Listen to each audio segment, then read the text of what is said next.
Assalomu alaykum, hurmatli ko'ruvchilar. Sharq Turkiston ovozining kundalik xabarlarini ko'rishinglarni qarshi olamiz. Oldi bilan xabarlarimizning asosiy mazmunlarini tanishtiramiz. Turkiya Uyg'urlarning Xitoylar bilan teng barobar erkin yashashining Turkiya uchun muhim ekanligini ta'kidladi. Amerika Xitoyni irqiy qirg'inchilikni to'xtatishga chaqirdi. Xitoy harbiy qismlari harakat qilmoqda. Sog'lomlik haqida tuvandagi xabarlarimizning tafsiliy mazmunlari bo'lsin.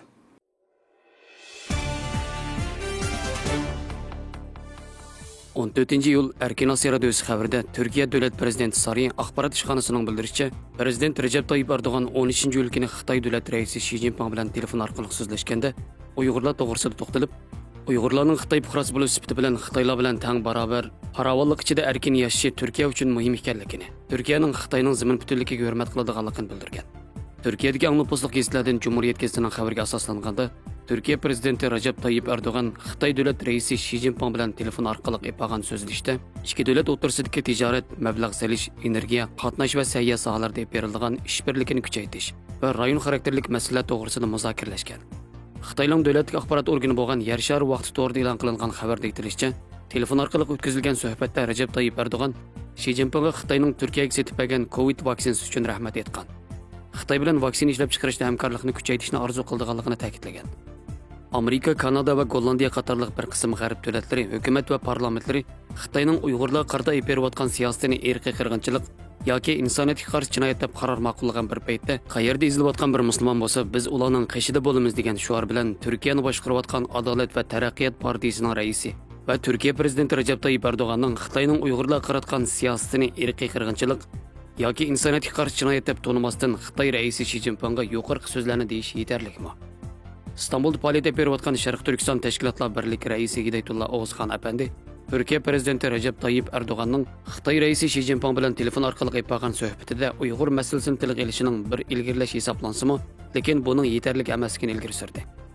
Xabarlarga asoslanganda Turkiya prezidenti Recep Tayyip Erdo'g'an bilan Xitoy raisi Xi Jinping o'rtasidagi telefon orqali qilib berilgan uchrashish Turkiya bilan Xitoy o'rtasida diplomatik munosabat o'rnatilganligining 50 yillik munosabati bilan o'tkazilgan ekan.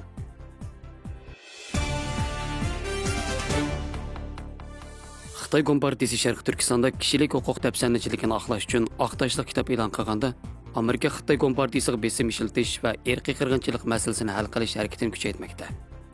14 iyul kuni Amerika Avon palatasining boshlig'i Nancy Pelosi va sobiq davlat ishlari kotibi Mike Pompeo o'zlarining ko'z qarashini bayon qilib, o'zlarining ittifoqdoshlari bilan davomli hamkorlashib, Xitoy Kompartiyasining Sharq Turkiston Uyg'urlari va boshqa millatlarga bo'lgan yo'qolish xavfiga qarshi turishni, insonlarning izzat hurmati va e'tiqod erkinligini qo'g'dishini talab qilgan.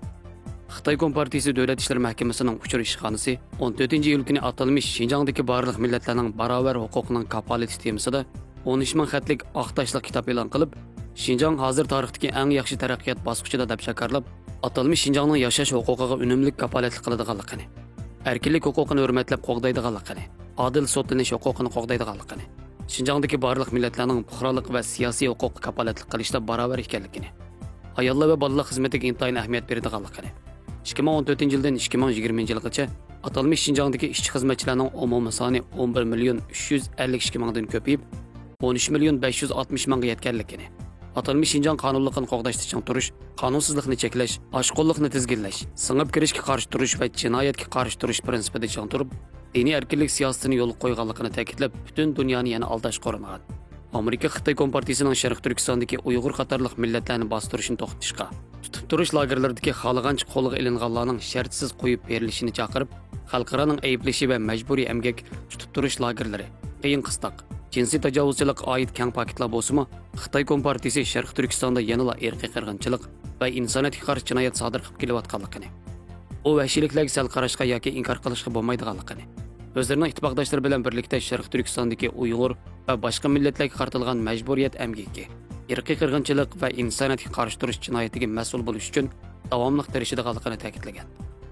14 iyul chorshanba kuni Xalqaro diniy erkinlik birlashmasining boshliqlar yig'inida Amerika Avon palatasining boshlig'i Nancy Pelosi so'z qilib, erkinlikni suydigan barliq kishilar kishilik huquq dafsanchiligiga qarshi turishdagi jiddiy axloqiy mas'uliyatni zimmasiga olish kerakligini, uning ikki partiyaning 1998 yili yuqori darajalik o'rtaq tunish bilan xalqaro diniy erkinlik qonunini ma'qullaganligini, O huquqni saqlab qolish Amerikaning tashqi siyosatining teorik ekanligini jazmlashtirib, Uyg'urlarning Xitoy Kompartiyasidan kelgan mavjud tahdidga duch kelayotganligini, ularning hammasining vijdonlariga xirs ib kelganligini bildirib, agar Amerika o'zining savdo manfaatini ko'zda tutib, Xitoy Kompartiyasining davomlashtirayotgan kishilik huquq tafsirlanishligiga qarshi turmasa, o'zlarining barliq axloq huquqini yo'qotadiganligini va dunyoning har qanday yerida kishilik huquq tafsirlanishligini tanqid qila olmaydiganligini eskartgan. Amerikaning sobiq davlat ishlar kotibi Mike Pompeo xalqaro diniy erkinlik boshliqlar yig'inida qatnashgan va xalqaro diniy erkinlikning Amerika diplomatiyasining ul teshi va mustabidlikka qarshi turishdagi yadroliq omil ekanligini ta'kidlab, Biden hukumatini texnik ko'p harakat qo'llanishga chaqirdi. Shundaqla klimat masalasini oldin qo'rin qo'yib, diniy ziyonkashlikning yomonlashib, dunyo miqyosida tarqalishiga yo'l qo'yishning bir cho'ng xatolik ekanligini ta'kidlagan. Lager shohidi Tursunay Ziyodun yig'inda yig'ilab turib, o'zining Xitoy Kompartiyasi tarafidan 2018-yil mart oyidan boshlab jazo lagerida 1 yilga yaqin qamalganligini, qizil naqshi etishga, tashviqot filmini ko'rishga va Xitoy Kompartiyasiga sodiq bo'lishga qasam qildirilganligini, o'g'maslikqa majburlanib tayoq to'qmoq, har xil zo'ravonlikqa, jinsiy tajovuzchilik uchirganligi, lagerda bunday ishlarning kecha-kunduz davomlashadiganligini, lagerda begunoh tutilgan sonsizlagan Uyg'ur onalarimiz, xotin qizlarimizning dahshatli kunlarni kechirayotganligini so'zlab, yig'inga qatnashuvchilarni shundaqla xalqaro jamiyatni tezdan tadbir qo'llanishga chaqirgan.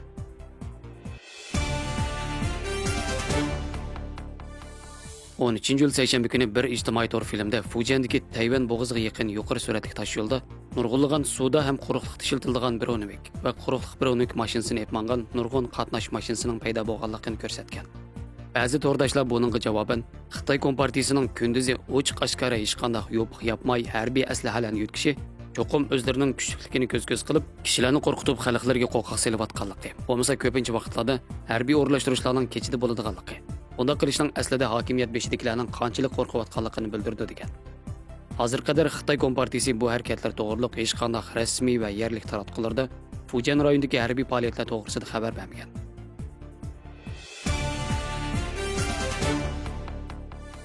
Qon besimi yuqori kishilar mayliq go'sht yeyishga qat'iy bo'lmaydi.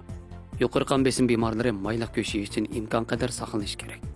Chunki mayliq go'sht tarkibida yog' bir qadar ko'p bo'lib, yog' odam badaniga kirgandan keyin qondagi yog' moddasi ziyoda yig'ilib qolib, qondagi mayni o'rilib ketadi.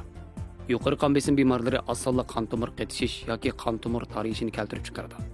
Agar mayliq go'shtni ko'p yesa, qondagi may o'rilib ketib, qon aylanishining yuki ig'irlab, qon besimi o'rilib ketadi.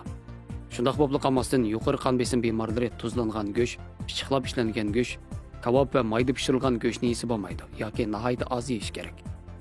Yuqori qon besim bo'lsa bir xil ast xarakterli kasallik bo'lib, bemor har kuni qon besimini tovanlatuvchi dorilarni vaqtida miqdori bo'yicha iste'mol qilsa, yemak-ichmak qurilmasini kontrol qilib, muvofiq miqdorda badan chiniqtirib, muqim kayfiyat va qonuniyatlik mashg'ulot vaqtini saqlasa, kasallik ahvolini to'roqlashtirg'ili bo'ladi.